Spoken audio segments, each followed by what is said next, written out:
Hello there, this is News Now, reaching you live from iBrandTV News Studios in Lagos, Nigeria. Coming up, President Muhammadu Buhari to present the 2022 Appropriation Bill to a joint session of the National Assembly in October. Oyo State High Court in Ibadan rejects fresh application filed by the Attorney General of the Federation, Malami Abubakar. Elders and APC stakeholders in Benue call on President Muhammadu Buhari to declare a state of emergency to address the deteriorating situation in the state. Nigerian International Air Courier Association and the Association of Nigeria Courier Operators say postal reform bill may run courier operators out of business.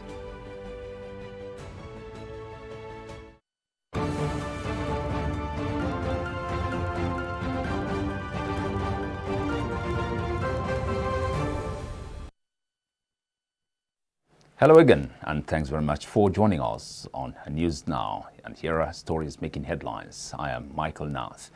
Vice President Yemi Osinbajo says situations where there is conflict, including ethnic and religious tensions, leaders must be willing to make sacrifices, even at the risk of their popularity, to attain long-lasting resolutions.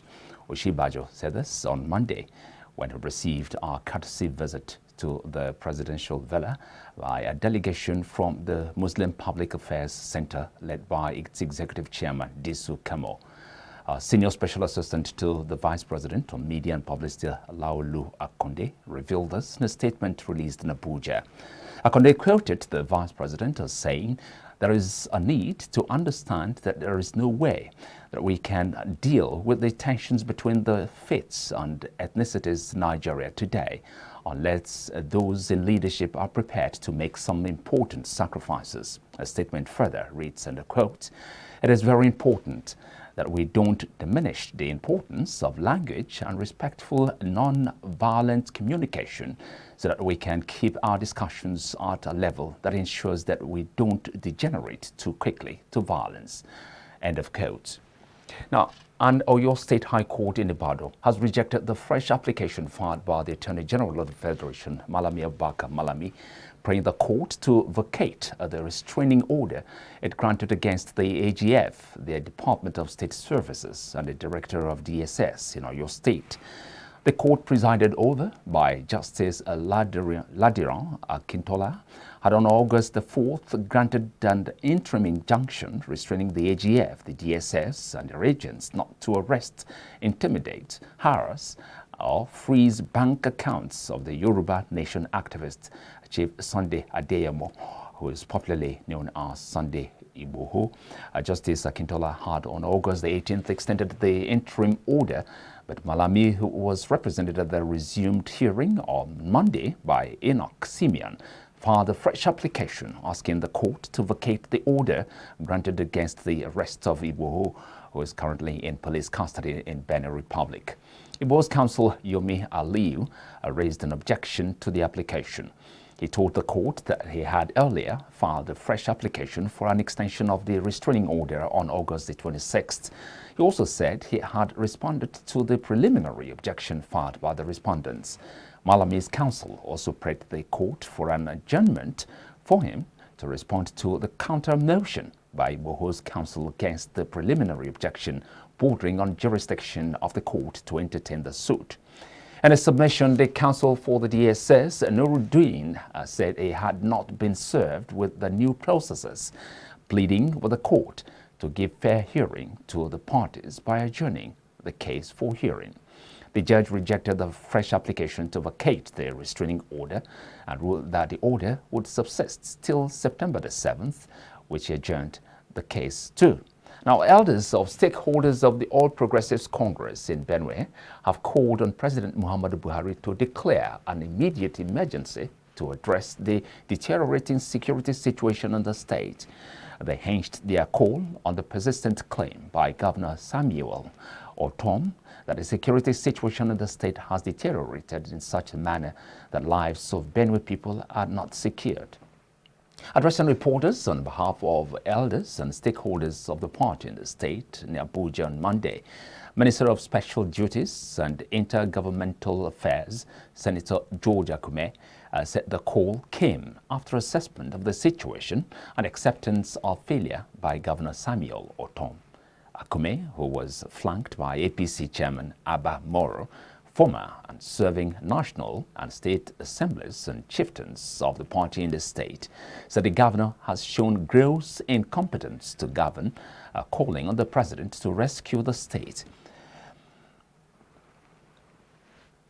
Now, operatives of Delta State Police Command have recorded a major success in the fight against crimes and criminality in the state, as they smashed a four-man gang of suspected armed robbers, neutralizing two of them.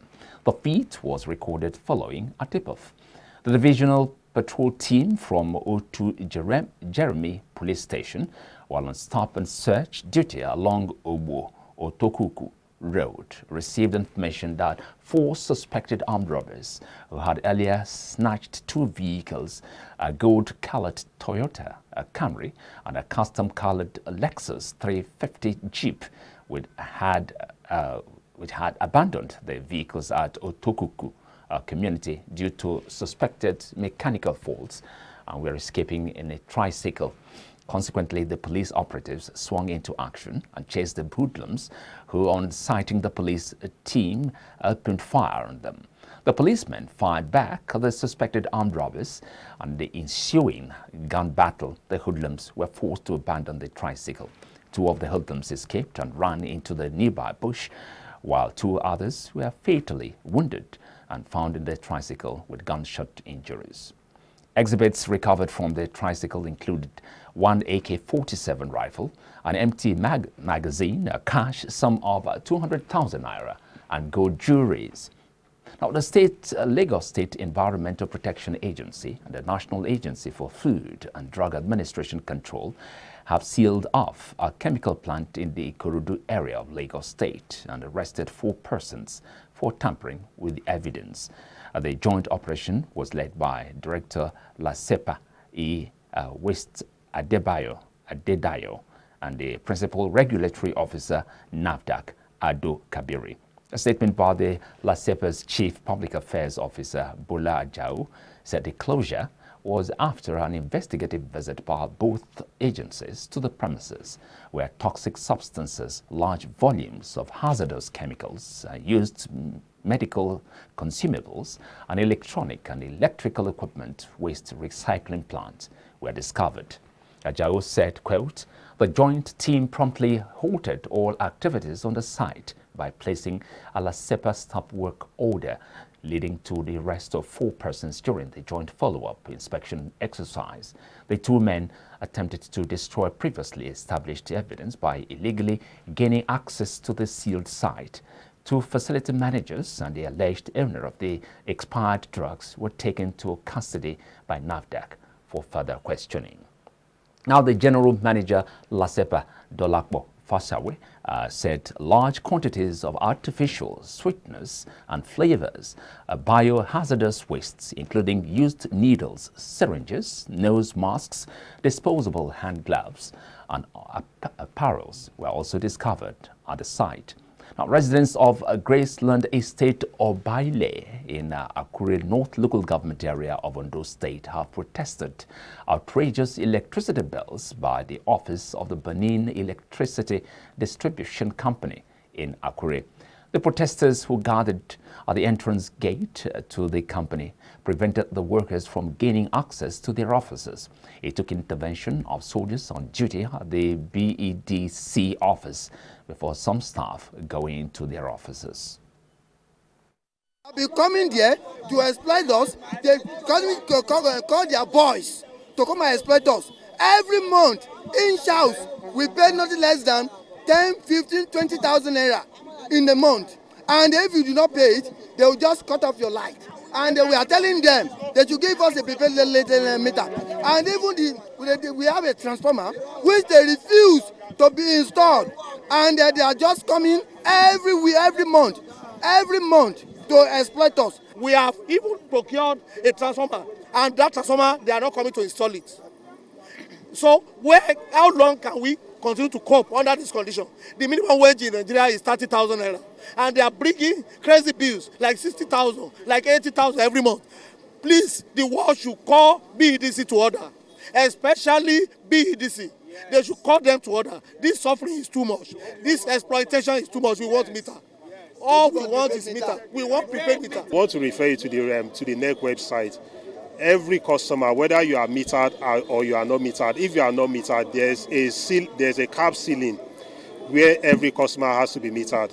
For every customer that belongs to every disco, there's a ceiling upon which we cannot be above, and that's what we maintain.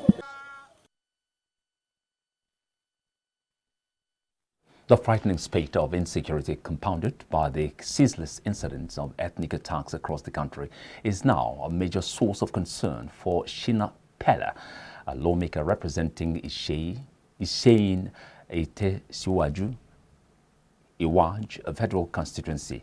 Pella is, however, calling on Nigerians to live in peaceful coexistence despite our national challenge. They should shun religious, political, and tribal differences if we want to progress, without which we cannot go anywhere. That is just the main thing I can advise all Nigerians. Well, I think the glaring message is the fact that we have come of age to take on certain responsibilities as far as leadership is concerned in this country. And with what Honorable Shina Pella has demonstrated today, it's clear that we are ready as a generation to take on the responsibility of leadership. You can see Oyo Town today has become more like a melting pot for the whole country. You see people from the traditional institution far from the north. You see people from the business environment. You see people from the social environment. The British Deputy High Commissioner in Nigeria, Gil Atkinson, has appealed for genuine dialogue and reconciliation to end all various agitations across Nigeria. Similarly, the Swedish ambassador to Nigeria, Michael Grams, has disclosed that Swedish authorities had spent over $60 million towards supporting victims of Boko Haram insurgency in the northeast of the country. The top diplomats made their standpoint known shortly after they delivered an address at the NO.1 conference. So the UK is working at different levels. Our development colleagues are working hard both at state level and also with the federal government on access to education, particularly for girls, where the number of girls out of education in Nigeria is frightening. We offer full scholarships to students every year to come to the UK to study for a master's degree. This is called the Chevening Fellowship, and it's a global program, but it's one of the ways where we can work with countries such as Nigeria to give the brightest and best of the young people here the opportunity to continue their education. And this year we're going to be sending 50 Chevening scholars to the UK with a full scholarship to do masters. And part of the scholarship agreement is that they will come back to Nigeria to use that education to benefit Nigeria. But as I mentioned, security is one big problem also for the humanitarian aid to reach out for the people in need. So accessibility is a challenge for us. We support the federal government and the Federation of Nigeria on one hand. On the other hand, we can see that different ethnic groups are maltreated in different ways, and there is much violence in different parts of Nigeria. So it's really, we encourage the people and the peoples of Nigeria, because you have about 250 different ethnic groups, to try to live in peace together within the federation that you have. It's a simulation of United Nations activity, training young people out to be ambassador and diplomat in future, representing their country. What they do is they replicate what ambassadors of these three countries do whenever they go to United Nations or even African Union. or even ECOWAS assembly. It's just that kind of an idea. So get themselves engaged in something. It can be sports, it can be educational activity. You know, they should find themselves engaged in something useful to the society and to them. You're watching News Now on iBrandTV studios in Lagos. Up next is business news.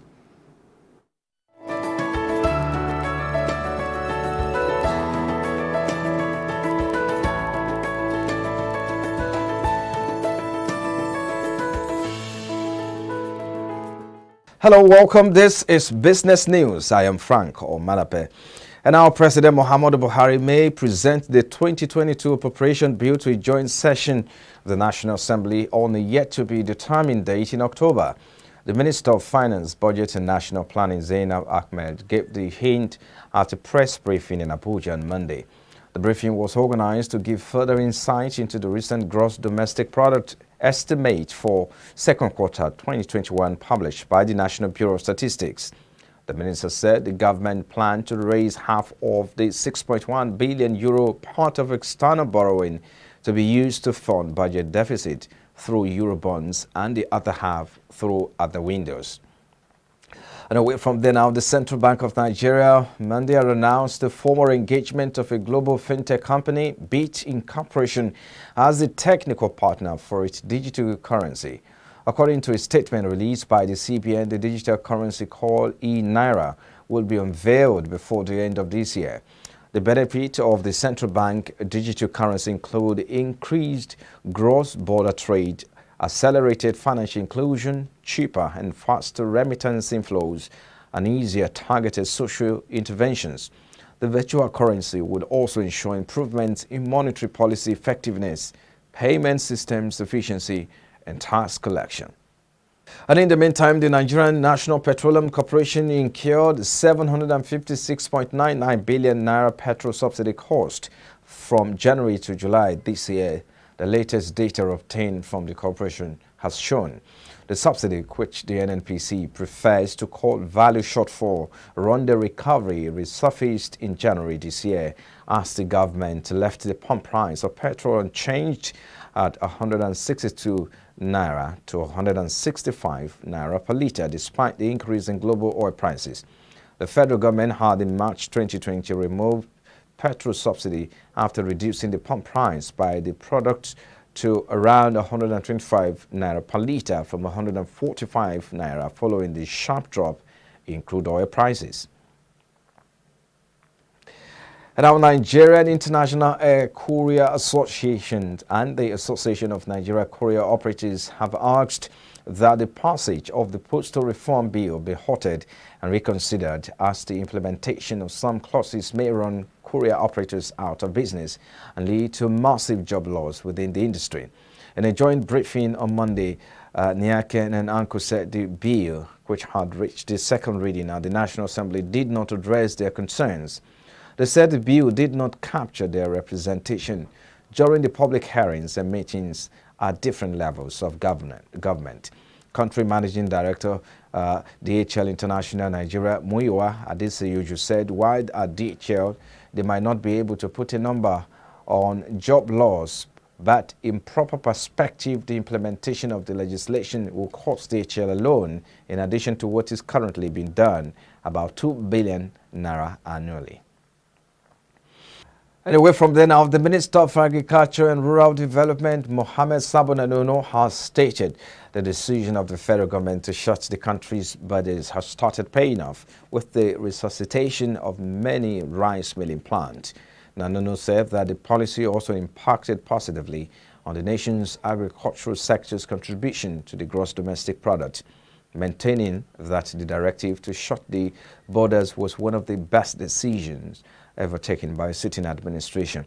He noted that policy would set Nigeria on the right path of achieving self-sufficiency in food production, while also serve as a catalyst for agro-allied and industrial development. The National Pension Commission, PENCOM, has called on employees of federal government, Treasury-funded ministries, departments, and agencies who retired between January and August 2021 to enroll online for their annual pre-retirement verification exercise. PENCOM also extended the advice to employees of federal government treasury-funded MDAs who are due to retire from September 2021 and those who missed the enrollment exercises in previous years.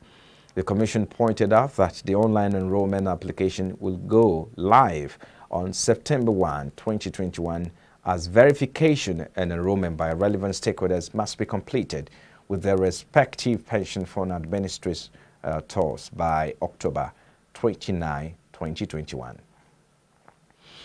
And now the Association for Savings and Investment South Africa, ASISA, has published its latest death claims statistics showing that 1 million or 1.02 policyholders died between 1 April 2020 and 31st of March 2021. The association said that the statistics reflect claims made against individual life, group life offered by employers, credit life, and funeral cover policies. Henny D. Velas, deputy chair of the ASISA Life and Risk Board Committee, said that these represent an increase of 309,733 lives lost compared to the death claims statistic for the previous 12 months when 713,350 policyholders died.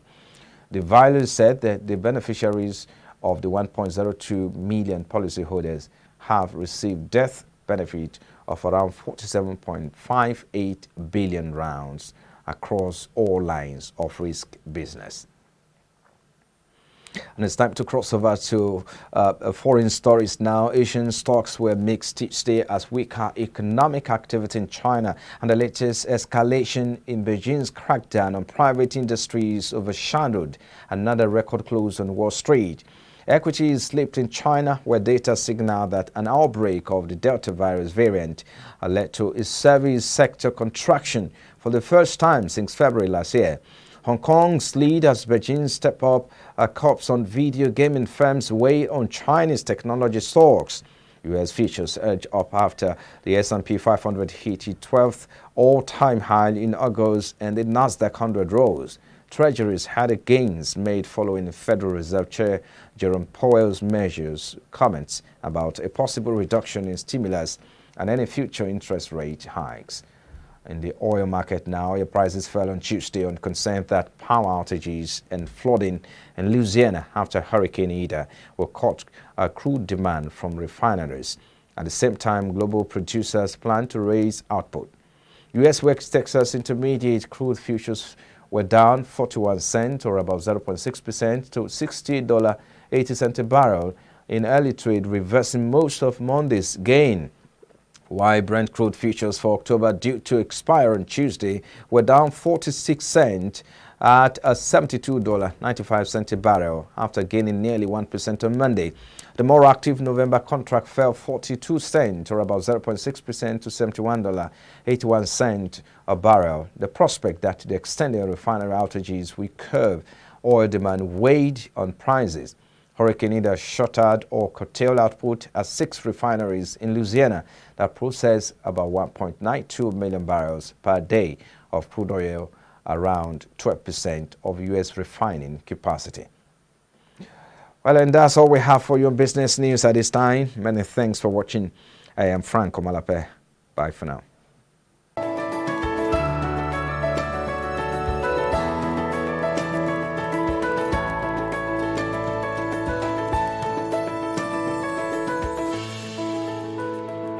Very much, Frank. Coming up next is Sport Business with Jitechi.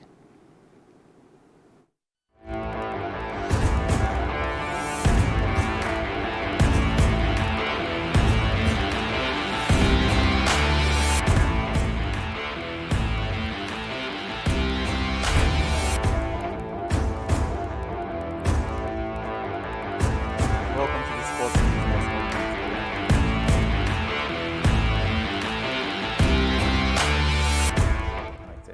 The English club reached an agreement to transfer him from Juventus for an initial £12.86 million, which could later be increased by £6.86 million. Ronaldo's contract has the option of a third year if the international clause clearance is granted.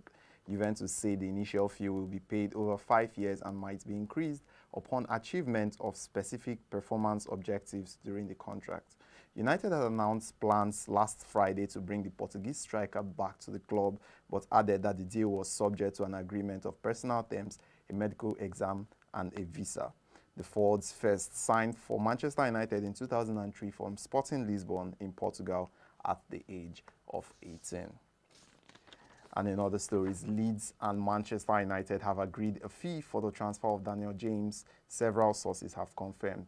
According to football journalist and transfer expert Fabrizio Romano, the flying winger will head across the Pennines in a deal worth £25 million, with an additional £3 million in add-ons. The pacey forward is expected to link up with his new club and new boss Marcelo Bielsa after international duties. And in other transfer news, West Ham have reached an agreement with Croatian midfielder Nikola Vlasic from CSKA Moscow on a 5-year contract that includes the option for an extra year. The Hammers will pay £26.8 million plus £7.7 million in add-ons for the 23-year-old. The deal could aid West Ham's hopes of bringing back Jesse Lingard from Manchester United. Vlasic has 26 caps for Croatia, 4 of which came at the Euros 2020, including as a substitute against England at Wembley. Vlasic has played more than 250 senior career matches in his career, which began at Hajduk Split. And that's all for now on the Sports Business Update. It's back to you in the studios.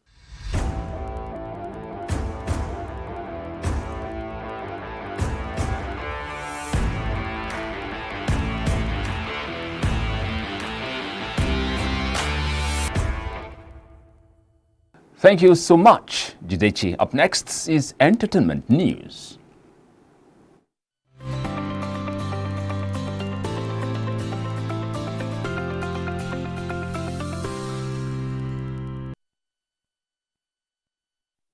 Now, Drake has announced his highly anticipated new album, Certified Lover Boy, will drop on Friday, September the 3rd. Certified Lover Boy will be the 34-year-old's 6th studio album. The Canadian rapper made the announcement in a social media post on Monday, just a day after his longtime rival Kanye West released his new album, Donda. A Certified Lover Boy, September 3, the Drake wrote in an Instagram caption. His post included an image of 12 pregnant women, emojis in all different skin tones. The announcement means both Drake and rival Kanye West will battle it out on the music charts with their new albums, as they will be released just about a week apart. And on that musical note, we end News Now from iBrandTV News Studios here in Lagos. Thanks very much for watching. I am Michael Nath.